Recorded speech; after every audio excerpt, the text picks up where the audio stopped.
دا چې تاسو ته معلومه ده څو ورځې وړاندې په پارون ښار اړوند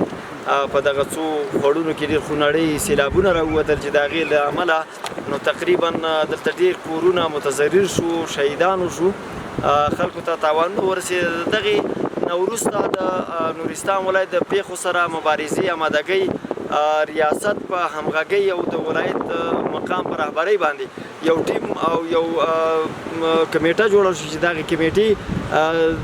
په توسط باندې نو تقریبا دغه کورنۍ سروي شوې چې 92 کورنۍ هغه متضررې کورنۍ چې هغوی کورونه خراب شوي وو هغوی ته سروي وشوه. همداشان د څلورو مختلفو مؤسساتو لکه تاسو چې څنګه نن دلته ګورئ چې هغې کې IOM او د ماشوم ساتنې نړیواله مؤسسه او همدا ډول باندې د UN FPA په نامه باندې بله مؤسسه چې دغې ټولو د دوی سره مرستې وکړي. په دغه مرستو کې تاسو ګورئ چې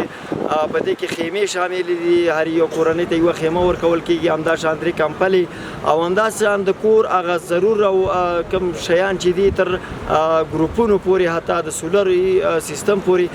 دا ورکول کېږي او ورته ورکړل شو. تقریبا 92 کورنۍ دي چې په دغه مرسته کې شامل دي او تقریبا دغه مرسته د څه کم 4 میلیونه افغانۍ په ارزښت باندې مرسته وه چې نن دغه 92 کورنیو سره ترسره شو.